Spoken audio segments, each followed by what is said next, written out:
Welcome to the Nerd Party. Hello, and welcome to a special Between Takes episode of Missing Frames. I'm your host, Shawn. I am so excited today to share this conversation I had with author Melissa Maerz about her new book, All Right, The Oral History of Richard Linklater's Dazed and Confused. And if you're asking yourself, did I have to struggle not to go into a Matthew McConaughey impersonation right there? Yes, I did. And we talk a little bit about that in this interview.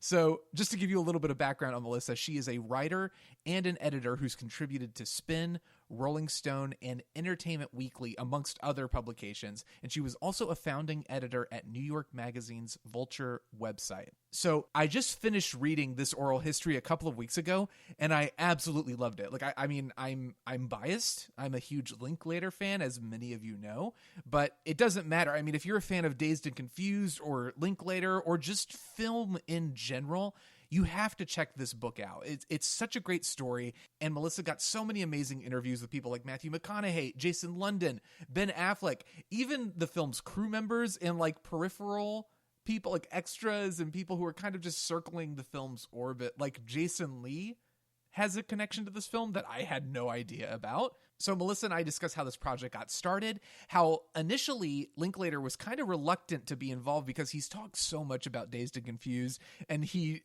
himself describes the film as middling and doesn't really understand why people love it so much. So he was kind of like, I don't know if I want to talk about it. But then he did eventually relent. She even reached out to some of his high school classmates to confirm that many of the things that happen in the film were actually pulled from real life, like the hazing scenes. That really happened. We also talk about how this project ended up being even more like a Linklater product than the film itself, and the way it kind of examines the passage of time and nostalgia. So Melissa, she was just awesome. I had a great time. I hope you have a great time listening. Enjoy.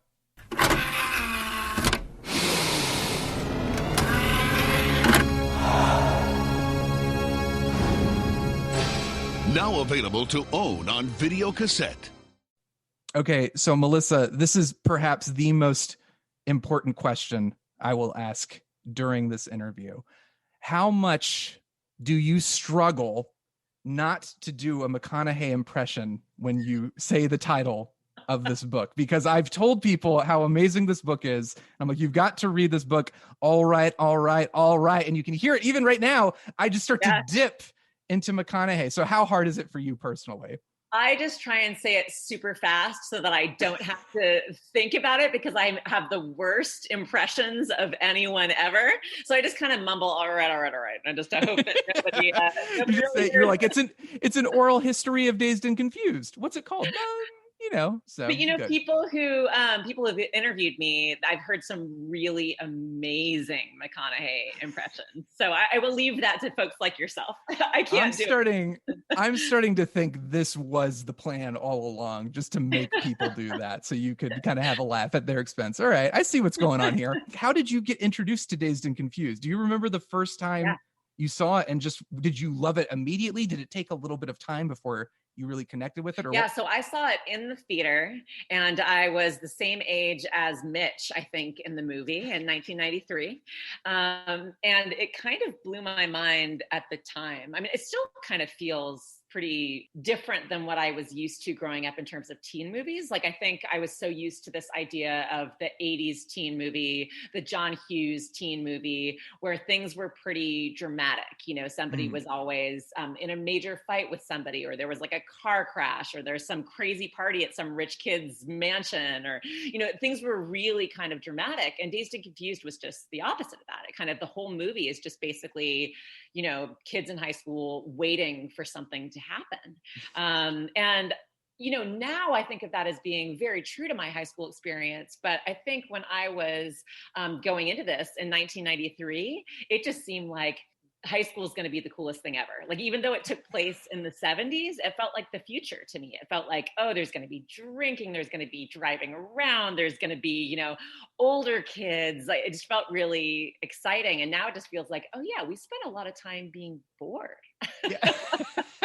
That's what's when I first saw Dazed and Confused, I was in college, and I remember thinking, I was like, was I hanging out with the wrong people in high school? Because all these kids are so much cooler than I was and still am to this day. But which group do you think you would have fit in with the most? Yeah, well, I think another thing that's so revolutionary about Dazed is that there aren't clear posses necessarily, like there are in other teen movies. Like you look at John Hughes and there's always like, the nerd and the jock and the popular girl. And here, all of those things kind of blend. Like you look at Pink, who's the main character, and he's not just the jock. He's also like on the newspaper. He plays poker with, the other guys.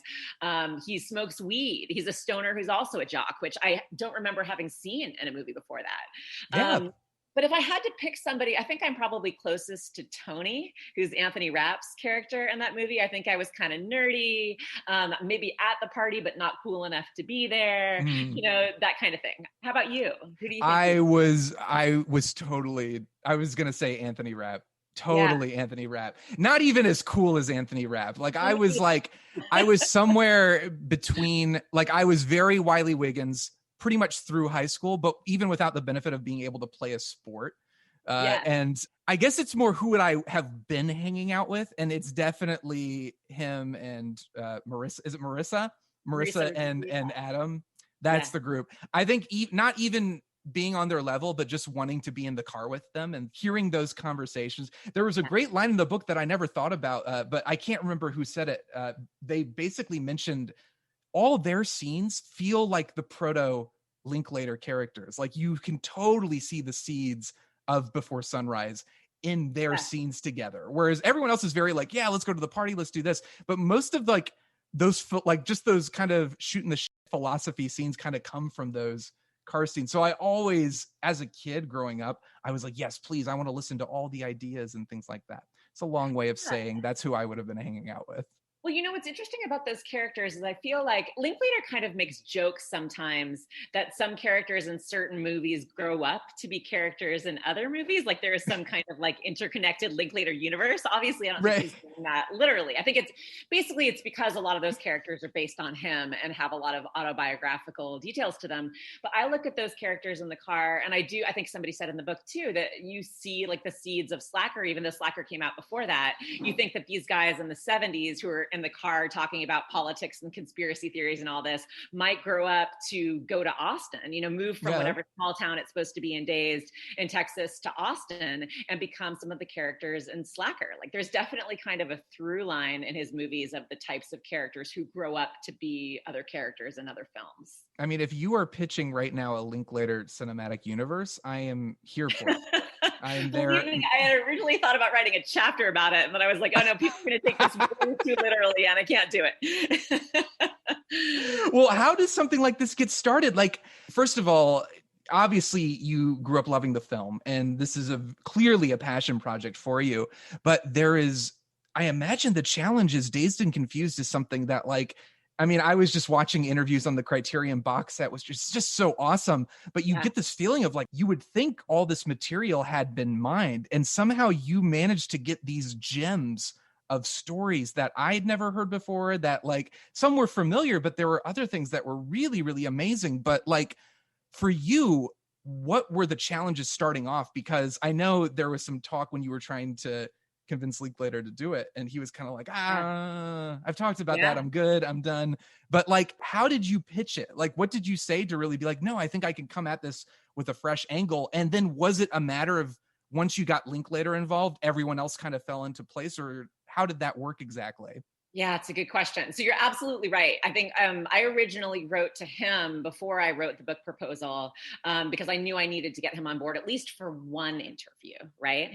And he wrote me back. So I kind of gave him a pitch, and he wrote me back, and he was like, exactly what you said. He said, I'm kind of sick of talking about Dazed. I don't think it's my best movie. I think he said, I think it's middling at best, which surprised me. And but then toward the end of the email, he was kind of like, but have you seen this behind the scenes footage? And have you read this thing that I wrote about it? And he was kind of pointing me towards sources. So he agreed to do one interview. And there was a big part of me that was scared that that was all I was going to get. But I think the more I talked to him, the more he was open to talking and the more he started to trust me, and it kind of went from there. But really, I think the only person he helped actively get for me was Matthew McConaughey, who had his own book coming out. So I'm very lucky that Linklater, told him that I was an okay person to talk to. But everybody else, I think, did it because they have such fond memories of that movie. I think that's the main reason why they agreed. Well, a lot of what this book does that I think is brilliant and why I think it is a worthwhile addition. And this oral history feels like the Dazed and Confused sequel in a way that Before Sunset is to Before Sunrise, whereas Sunset kind of feels like, oh, here's now 9 years later, what are these characters doing now? It isn't as peachy keen as it was when they were young and idealized 20-year-olds in love. There's a lot of that in this document, so it almost feels like an essential companion. And there is a sense when I was reading it of we're hearing a lot of the stuff. Like, I think Jason London's story in particular is where it really struck me. And my heart goes out to him. I love him so much. And just reading his story and hearing about how this was like, so for so many of us, there are certain moments in our lives where we just feel like, man, I wish that was the last time I really felt these things, or I could really get to that innocent mindset or that really joyful mindset. And for Jason, the filming of Dazed and Confused really, really represents that beyond just like the experience that everybody else had, because he had to face the death of his sister not long after the production wrapped, and then kind of based on what he said just kind of went into the spiral. So there is this sense of like this book kind of fulfills that Linklater vibe of here's what happened after, and here's how like life works, and how like this moment in time is only contained to this. Yes. How do you I mean, was that something you started to realize? Was it intentional from the beginning, or did you start to realize as you were compiling all these interviews together, like you were like, oh, there is like that kind of bittersweet feeling of people looking back on this as if it is that kind of thing? Yes, exactly. I mean, it's funny. A funny thing happened to me recently. People used to ask me where the idea came from, or like where the point of interest came from that I wanted to actually write a whole book about this. And I used to give this answer. I used to say, which I really thought was true, that it came from a point where I read an interview with Richard Linklater where he said that he wanted Dazed and Confused to be an anti-nostalgia movie. And I thought, wow, I wonder how, this anti-nostalgia movie became the ultimate nostalgia movie for so many people. Like, I know people who watch it over and over again because they miss high school. I know people who watch it because they miss the 70s. Now people watch it because they miss the 90s. The cast misses the 90s so much, which I think is a big part of this book. So I think my original idea was like, let's talk about nostalgia as a concept in Linklater's work, and also in the creation of this film and why people connect to it. That was my original idea. What I did not foresee coming, which now seems like a really dumb thing on my part that I didn't see coming, was that the book itself would become such a collection of nostalgia. I thought I would be analyzing and kind of pushing back against the idea of nostalgia. Well, how funny is it that that's exactly what Linklater thought when he was making Dazed and Confused, and you experienced the same thing?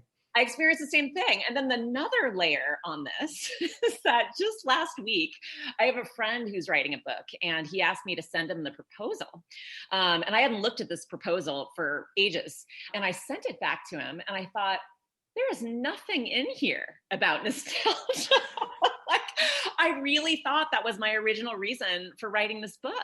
And now I think even me thinking that nostalgia was the original reason for writing this book is a bit of nostalgia. Like, I kind of reordered what my memory is to fit, I think, what this book has become. And you see that happening in this book, where I'm interviewing people about things that happened in the past, and there's conflicting memories, and people really want to make the experience of making Dazed into something that it might not have been, or it might have been, but I think is also just kind of created by nostalgia. So there's all these levels of reflection of like, what happened to me happened to Linklater, what happened to these people and who were making this movie is also what the movie's about.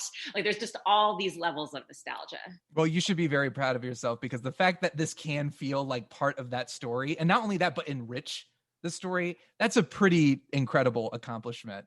Were there any, as far as stories that you didn't know about. There were things that I loved as far as, and again, I'm so glad you were able to get more interviews with Linklater, because he reveals a side of himself that you don't get a lot of, because he's such a laid back guy.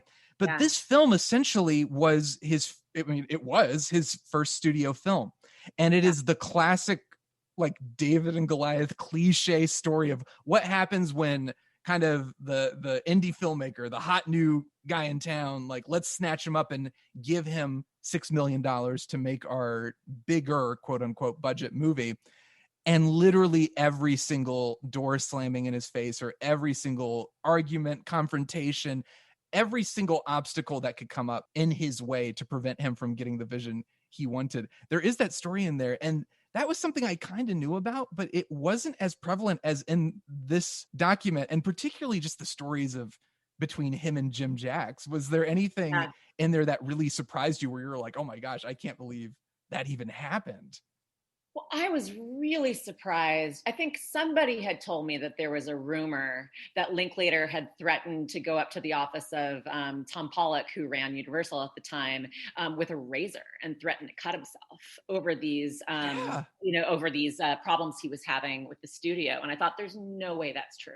But I brought it to him. I was like, I've heard this story. And he was like, oh yeah, that's true. And like you said, Linklater is such a laid back guy. It's really hard for me to reconcile the guy that I talk to now with the person he was back then. And I think that's part of the reason, I included a lot of excerpts from his diary from 1992, 1993 in the book. And I did that in part because he sounds really angry. Like, the voice of that is really angry. And that's just not someone I think of, that voice, when I think of Richard. His letter to Robert Plant is one of the funniest things, but also one of the, like, I just feel like, man, when I was in my 20s, or when something like, it was like, I'm never talking to that guy again. Like, it's just like that vibe of like, I hate you so much. And then the fact that he had to go back to ask for a song for School of Rock years later is just perfect. But I had no idea. Yeah. Well, and the fact that, it's so amazing to me. Like, you think of something like what happened between Slacker and Dazed, that he, like you were saying, he made this $23,000 movie on credit cards, and then was, went to the studio for this $6 million movie. Like, that just doesn't happen today. Like, the version today, I think, of that happening is somebody making an indie movie that gets snapped up to make a Marvel movie. You don't get to make that mid-tier $6 million movie anymore. So I think it's really interesting that, like, you think of somebody today might feel like they're mad at the studio for the compromises they make, but they wouldn't make that public. And Linklater, on his first studio film, aired all of his grievances in the Austin Chronicle and didn't really care what the repercussions would be. And, I think he's kind of embarrassed about the tone of those rants. But in some ways, I admire that he was really steadfast about the choices that he wanted to make for this film. And even though he fought constantly with the studio, as I chronicle in the book, the version of Dazed and Confused that we see now is really the version that he wanted. Like, there's nothing in that movie now that he didn't want there. I also love that he kept in touch with the cast. Like, every time there was a setback, he would write them a letter and just be like, well, they don't get it. Like, I wanted to do the yearbook photos for the poster, but they want to do the stupid smiley face for the poster instead. And you know what? Someday people are going to appreciate what we did here. But until that, I understand the embarrassment. But I do appreciate that there is a document, because a lot of times, filmmakers will feel like, oh, I must have done something wrong, or, I'm the indie guy. These guys make millions of dollars. They know what they're doing. So I love that he kind of was like, if I'm burning bridges, I'm going all out. I also love just the general high school. This feels like it was high school and college. A lot of these kids this was essentially their high school, college experience, and they were young kids. And it's insane how many actors that are in this film just went on to become so huge. But what were some of your favorite stories from the set of just like some of the, like the Parker Posey stuff and like Parker and Joey, like they're just kind of almost like very petty rivalry with Michelle and like things like that? Were there any stories in particular that you were like, oh, this is something I need to get every single angle on? Like you were just determined to find out all the details about particular like drama on set and these interplays or romances and things like that. Yeah, well, I mean, the romances I just think are really sweet. Like, you always hear about people hook up on film sets. It happens all the time. It's no surprise. But there was just something really kind of innocent. I mean, Wiley Wiggins had his first kiss while he was, working on that movie. Like, there's just kind of a sweetness to it. But the kind of the personal dramas among the actors in the movie, at first I wrestled with whether or not I should put that in there, because I thought, is that really part of the story of the making of this movie? But ultimately it really does feel like high school. Like I think that Michelle Burke Thomas really felt like Joey Lauren Adams and Parker Posey were mean to her, were mean girls to her. I think that Parker Posey and Joey Lauren Adams don't see it that way at all. But that's high school, right? It's like the people who, like, I can remember girls who I thought like, oh, she was so mean to me. And I'm sure if you ask them about me now, they'd be like, who? Like that's the way it goes. And I think that really shows, like, sometimes the way that your experience is in high school really shapes certain parts of you forever, in the same way that the way you are in a work situation in your 20s when you have your first big job kind of shapes the way that you are and the role you play in your career. So I think that's why I ended up including that stuff in there, is because there, again, these layers of reflection of a movie about high school where there were high school dynamics behind the scenes that really did kind of end up playing out in Hollywood, and Hollywood being high school in similar ways. And the Shawn and Mia stuff as well comes to mind. Is just like, and it's so unfortunate that they are just, clearly the experience is something they're like, we'd rather not talk about, but yes, to hear it from everybody else. And I love when you have these great, like, I mean, because very clearly, like, Jason and Rory, like, nobody liked Shawn. I feel like, and based on what I've read, I can't blame them. Usually people who share my name and spell their name the same way as I do, I tend to like sympathize with them, but not in this case. But I do love that between just these rants of like, I hate that guy so much, you have Rick being like, poor Shawn, he was just in his own movie. Like, just like these really, how do you like, that drama is all hysterical, but how do you, like, as you're writing and sequencing this stuff, like, what do you just find the ebb and flow of how to fit these little moments in, and like, do you like say, all right, well, we got enough of like people bashing him, let's fit in this little sympathetic line of like the other side of the conversation? Yeah, well, usually when that happens in the book, I mean, this is why I love oral histories, because there's no pressure to have, to get all the information and say, this was the narrative, even though you weren't there. I like being able to have these conflicting memories that don't have to fit into a single idea of how things were. And so you see this happening throughout the book where people are like, oh, that guy smoked way more weed than I did. And then you talk to that person and they're like, no, she smoked way more weed than I did. But this is the one chapter where everybody agrees. Everybody is saying the exact same thing about Shawn.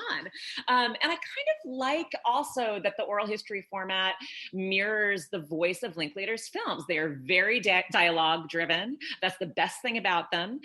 They are not kind of like writerly quotes in the movie, in the way that it's not like, a David Mamet film or like a Woody Allen film. And I think that's one of the great things about Linklater, is he has a very natural ear for the way that conversations play out in real life. So I was hoping that by doing an oral history, that it would kind of capture some of that voice. But I did want to be able to at least leave that one chapter for everybody kind of ragging on Shawn, because whenever I did an interview with anybody, without me even asking about Shawn, somebody'd be like, so you heard about Shawn, right? I mean, like, it's obviously something that's like the one thing that everybody agrees on with this film. Do you have any other like favorite story, not necessarily related to Shawn and Mia, but like, do you have any other favorite stories that somebody told you where you're like, oh, that's awesome? I mean, I'm actually really moved by the chapter in the book where everybody talks about what their friendships were like after the movie. That I think for a little while, everybody thought that they'd move back to LA or New York or wherever they were, mostly LA, and still kind of ride this vibe, this kind of great behind the scenes party vibe that they had in the film. And hearing about, the relationships that, or the hardships people feel that they went through, or like, the still kind of like the gripes that they have with each other, also just feels so real to me. They go to this high school reunion, I'm going to call it. No, they go to the Dazed and Confused reunion 10 years later, which feels like a high school reunion to a lot of them. And, Jason London cried in his hotel room after that because he felt like he wasn't part of that group anymore. And to me, that feels so honest and so relatable, right? When you see the people you live through this great thing with and you can't really recreate it anymore, and it's sad. Yeah, so I think those were a lot of the stories that I loved. That's the stuff I connected to a lot too. And like I said, it feels that the production of this film and this story in particular feels more Linklater-esque to me than even the movie. Like I said, I mentioned Jason, but you're right. Like just that stuff about him going back and just feeling like I'm not that person anymore. And it's so hard. And we've all done that. I mean, we've all maybe like looking at an old video or like, thanks to social media, depending on how long you've been using it, you have like an actual visual document of your life going through. So now people kind of live in this nostalgia haze in a way, and you can always go back to that and always feel this kind of sense of like, oh, things are never quite as good as they used to be. But the other, part of, I think, Linklater's philosophy is just like, you can't dwell in that, like you have to accept it. And what's nice is to see everybody kind of the success stories coming out of it, because you see so many people who were able to use this as a springboard, but then even people who didn't necessarily go on to have careers in acting, like Wiley, like he's just kind of like, no, it was great though. It was great. Like, it's not like the sense of like regret. It's a sense of it happened. It was amazing, but also you've got to keep living, LIVIN type deal. Yeah. That's what's interesting is people always ask me, isn't it sad that some people didn't make it?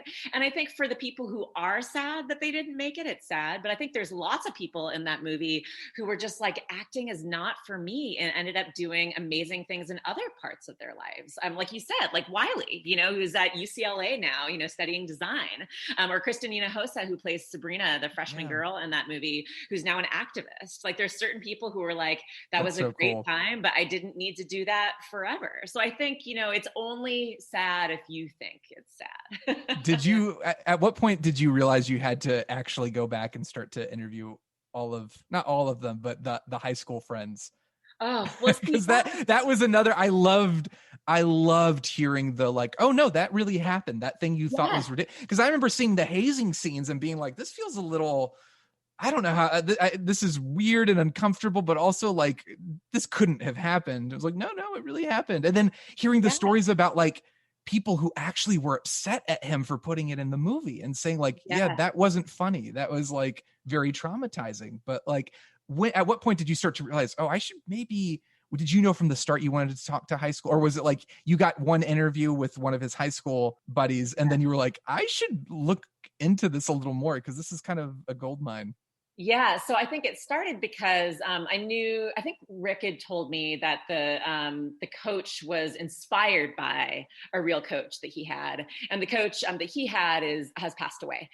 Coach Clements is his real name. But I found his sons and talked to his sons, and one of his sons, a guy named Jay Clements, told me that Tony in the movie, when he tells the dream about the sexy Abraham Lincoln dream, he's like, that's Tony Olm. That was a real dream by a guy we went to high school with. And I was like, no way. Like you put a real sex dream from your friends in this movie? So that felt really specific to me.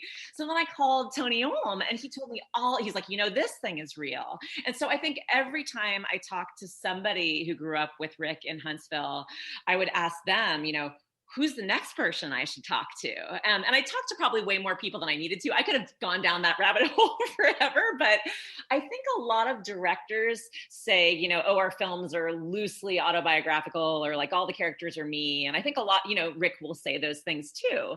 But I think he's also one of the few filmmakers who is very honest about how specific the details are from his high school experience. I mean, not just the paddling with the wooden paddles, which I was shocked to realize that not only the kids did, but also the teachers did until like a couple of years ago in Texas. Like it was still legal for teachers to hit kids. I also love the comment of like, oh yeah, it's so homoerotic, right? And Yes. Just the like, oh yeah, I guess it is. I never thought of that. Yes. Well, I think you don't think of things from an outside perspective when you're going through it. Like one of the women who went to high school with Rick was telling me that she just thought everybody had these things where the kids would haze the other kids and parents would come out and applaud them and cheer them on. She was like, they don't do that in other places. I mean, she went to college in another place and they were like, no, nobody does that here. So to me, that was one. I mean, there are stories that have been told about Dazed before, but to me, I was like, I have never read this before. The real stories of the people who were involved in this, besides the people who ended up suing Linklater. But just hearing about, I mean, think about, what if somebody made a movie about your high school experience using names of your high school friends and things you specifically remembered from high school? I mean, how would you feel about that? I think it's true. A really interesting thing to think about. You, on the one hand, you could be flattered, but on the other hand, depending if somebody's describing your Abraham Lincoln sex dream, not so much. Not so much. Well, I think people were upset that the things that they saw as traumatic, like being hazed, that people in movie theaters were laughing at that. And I think that really upset some people. So it's just interesting to hear their memories. There's also a parallel, like bringing it back to Slacker. Like there is this, I love the details you include about the transition from Slacker to Dazed and Confused and the crew members that came with them and those that kind of got left behind, not intentionally or maliciously, but just by the sheer fact that it was like, oh, this is a Richard Linklater film, and therefore he's the guy who's going to be doing all these things.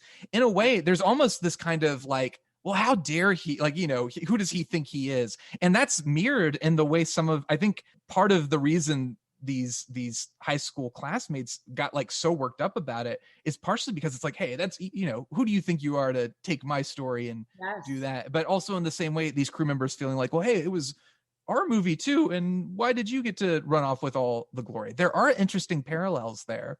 Yes. Well, and I think one of the things that makes him such a successful filmmaker is that he has this background in athletics, that he's used to being a team player. He understands how to motivate people as a team, even though it's really, you know, the coach's success that matters. And there aren't a lot of filmmakers who come from a team sports background, or at least not filmmakers that, you know, I've really followed as that as an influence in their directing. So I think when you come from this team sports mentality, people start to really believe that they're the ones making this thing with you. You know, and it's true in some extent. Everybody's borrowing ideas from people when you're making a film, but in other ways, this is really Richard Linklater's vision, and it's a vision that no one else could have made in the same way that he did. So I think he's very smart.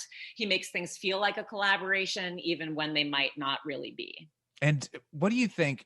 This feels like the question everybody asks, but it is so funny in the context of knowing that Linklater himself is very much like, I mean, everyone who made the movie seemed to enjoy the process. Not the executives at Universal and not him, but everybody, the cast and crew were like, yeah, this is pretty great.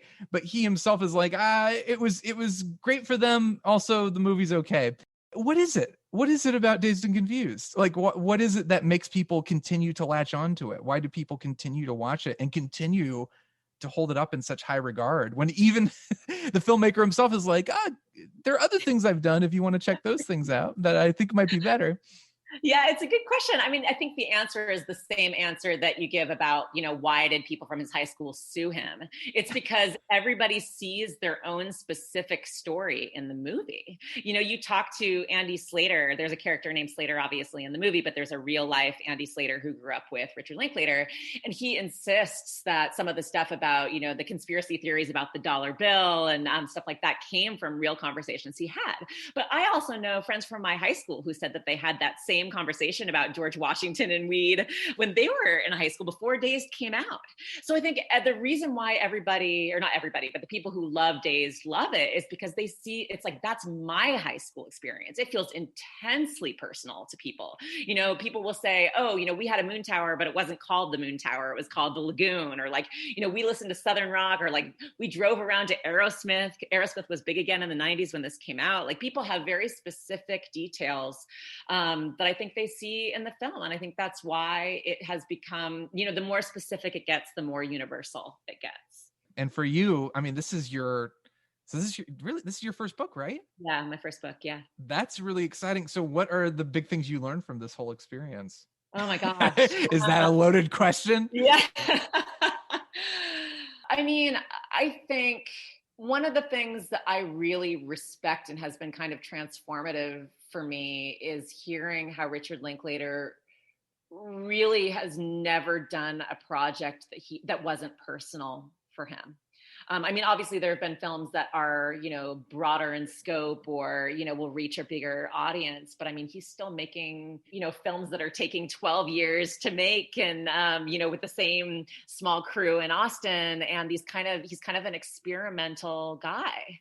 So I feel like that has inspired me personally to not think so much about who the audience is for what you're writing, but just to kind of go with something that obviously you really care about and the audience will be there. I mean, I had no idea that there would still be so many people who care as much about Dazed as I do. But it's a good thing there are. Definitely. And what are you going to be working on next? What's the next plan? If you're allowed to talk about next projects. Are you just kind of like, there is, I mean, when you finish something as like epic in scope and as time consuming, I'm sure there's this sense of like, let me just ride the wave and like enjoy this for a little bit before I start thinking about the next project. But are you thinking about like what you want to do next? Oh yeah. I mean, like I started right after I finished this book, but I think that's why I feel like Linklater has inspired me. The next book that I'm writing is fiction. It might be a disaster. Who knows? It might make me $0. And I have a nonfiction book that I want to write after that. That's more about the music world. But I think I've just kind of got to do this thing that I want to do next. There's not too much to say about it yet because it's still kind of taking form in my head. But yeah, I credit him with that. Well, that's really exciting. And I love that this project ended up inspiring your next project. And yeah. I thank you so much for taking the time to chat with me. I love this book so much. I think it's a really, really great, as I said, a great companion piece to the movie, which is an accomplishment because if something like this can stand on that level, I think you did a pretty good job. I think you should pat yourself on the back. Melissa, thank you. Well, you asked such good questions. It was really nice to be on here with you. Thank you so much.